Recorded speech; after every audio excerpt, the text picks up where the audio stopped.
கர்த்தருடைய பரிசுத்த நாமத்திற்கு மகிமை உண்டாவதாக. இன்றைக்கும் மிஸ்பா பவர் மினிஸ்ட்ரியின் சார்பாக குணமாக்கும் வசனங்களை உங்களோடு நான் பகிர்ந்து கொள்ள விரும்புகிறேன். Today I would like to share the healing scriptures with you all. Let us pray. கண்களை மூடி நாம் ஜெபிப்போம். ஆண்டவரே இயேசுப்பா, ஆண்டவரே இந்த ஹீலிங் ஸ்கிரிப்சர்ஸ் குணமாக்கும் வசனங்களை எந்தெந்த வீடுகளில் ஆண்டவரே உச்சரிக்கிறார்களோ, அதை கேட்கிறார்களோ, ஆண்டவரே உங்களுடைய ஜீவன் புறப்பட்டு செல்லட்டும். ஆண்டவரே அப்பா, ஆண்டவரே நீர் கொடுத்த அந்த ஜீவன் இயேசுவின் நாமத்தினால ஒவ்வொரு வீடுகளிலும் கடந்து செல்லட்டும். இதை அறிக்கையிடுகிறவர்கள் ஒவ்வொரு வாழ்க்கையிலும் ஆண்டவரே அப்பா அற்புதங்கள் நடக்கட்டும், அதிசயங்கள் நடக்கட்டும், உங்களுடைய வல்லமை கடந்து செல்லட்டும். அப்பா இயேசுவின் நாமத்தினால ஜெபிக்கிறேன் நல்ல பிதாவே, ஆமென். ஒவ்வொரு வசனங்களையும் அறிக்கை செய்யும்போது நீங்களும் கேட்கிறவர்கள் இந்த வசனங்களை மீண்டும் என்னோட அறிக்கை செய்யுமாறு கேட்டுக்கொள்கிறேன். I request everyone to repeat the verses with me. யாத்ராகமம் 15:26 வசனம். Exodus 15 verses 26. நீ உன் தேவனாகிய கர்த்தரின் சத்தத்தை கவனமாய் கேட்டு அவர் பார்வைக்கு செம்மையானவைகளை செய்து அவர் கட்டளைகளுக்கு செவி கொடுத்து அவருடைய நியமங்கள் யாவையும் கைக்கொண்டால் நான் எகிப்தியருக்கு வரப்பண்ணின வியாதிகளில் ஒன்றையும் உனக்கு வரப்பண்ணேன். நானே உன் பரியாரியாகிய கர்த்தர் என்றார். ஆமேன். Exodus 15 verses 26 and said, if you diligently heed the voice of the Lord your God and do what is right in his sight, give ear to his commandments and keep all his statutes, I will put none of the diseases on you which I have brought on the Egyptians, for I am the Lord who heals you. Amen. யாத்ராகமம் 23 அதிகாரம் 25 முதல் 26 வரை. உங்கள் தேவனாகிய கர்த்தரையே சேவிக்க கடவீர்கள். அவர் உன் அப்பத்தையும் உன் தண்ணீரையும் ஆசீர்வதிப்பார். வியாதியை உன்னிலிருந்து விலக்குவேன். கற்பம் விழுகிறதும் மலடும் உன் தேசத்தில் இருப்பதில்லை. உன் ஆயுசு நாட்களை பூரணப்படுத்துவேன். Exodus chapter 23 verses 25 to 26. So you shall serve the Lord your God, and he will bless your bread and your water, and I will take sickness away from the midst of you. No one shall suffer miscarriage or be barren in your land. I will fulfill the number of your days. Amen. சங்கீதம் 103 அதிகாரம் 3 முதல் 5 வரையான வசனங்கள். அவர் உன் அக்கிரமயங்கள் எல்லாம் மன்னித்து உன் நோய்களை எல்லாம் குணமாக்கி உன் பிராணனை அழிவுக்கு விலக்கி மீட்டு உன்னை கிருபையினாலும் இரக்கங்களினாலும் முடிசூட்டி நன்மையினால் உன் வாயை திருப்தியாக்குகிறார். கழுகுக்கு சமானமாய் உன் வயது திரும்ப வாழ வயது போல் ஆகிறது. Psalm chapter 103 verses 3 to 5. Who forgives all your iniquities, who heals all your diseases, who redeems your life from destruction, who crowns you with loving kindness and tender mercies, who satisfies your mouth with good things so that your youth is renewed like the eagles. Amen. சங்கீதம் 107 வசனம். அவர் தமது வசனத்தை அனுப்பி அவர்களை குணமாக்கி அவர்களை அழிவுக்கு தப்புவிக்கிறார். ஆமென். Psalm chapter 107 verses 20. He sent his word and healed them and delivered them from their destructions. Amen. நீதிமொழிகள் 4 அதிகாரம் 22 வசனம். அவைகளை கண்டுபிடிக்கிறவர்களுக்கு அவைகள் ஜீவனும் அவர்கள் உடலுக்கெல்லாம் ஆரோக்கியமுமாம். ஆமென். Proverbs chapter 4 verses 22. For they are life to those who find them and health to all their flesh. Amen. ஏசாயா 53 அதிகாரம் 5 வசனம். நம்முடைய மீறுதல்களின் நிமித்தம் அவர் காயப்பட்டு நம்முடைய அக்கிரமங்கள் நிமித்தம் அவர் நொறுக்கப்பட்டார். நமக்கு சமாதானத்தை உண்டு பண்ணும் ஆக்கினை அவர் மேல் வந்தது. அவருடைய தழும்புகளால் குணமாகிறோம். ஆமென். Isaiah chapter 53 verses 5.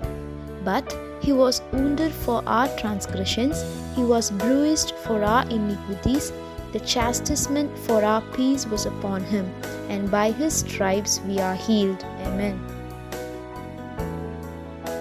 மத்தேயு 4வது அதிகாரம் 23-24 வசனங்கள்.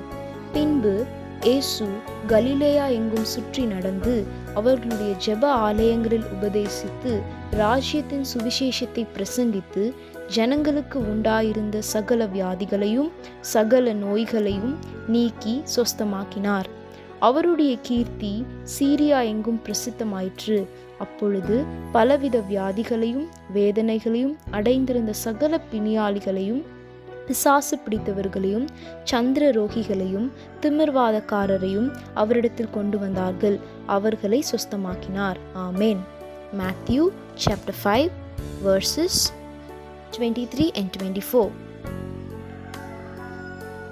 Now Jesus went about all Galilee, teaching in their synagogues, preaching the gospel of the kingdom, and healing all kinds of sickness and all kinds of disease among the people. Then his fame went throughout all Syria, and they brought to him all sick people who were afflicted with various diseases and torments, and those who were demon-possessed, epileptics and paralytics, and he healed them. Amen. Mark 1ஆம் அதிகாரம் 34வது வசனம். பலவிதமான வியாதிகளினால் உபத்திரவப்பட்டிருந்த அநேகரை அவர் சொஸ்தமாக்கி அநேகம் பிசாசுகளையும் துரத்திவிட்டார். அந்த பிசாசுகள் தம்மை அறிந்திருந்தபடியால் அவைகள் பேசுகிறதற்கு அவர் இடம் கொடுக்கவில்லை. ஆமென். Mark chapter 1 verse 34.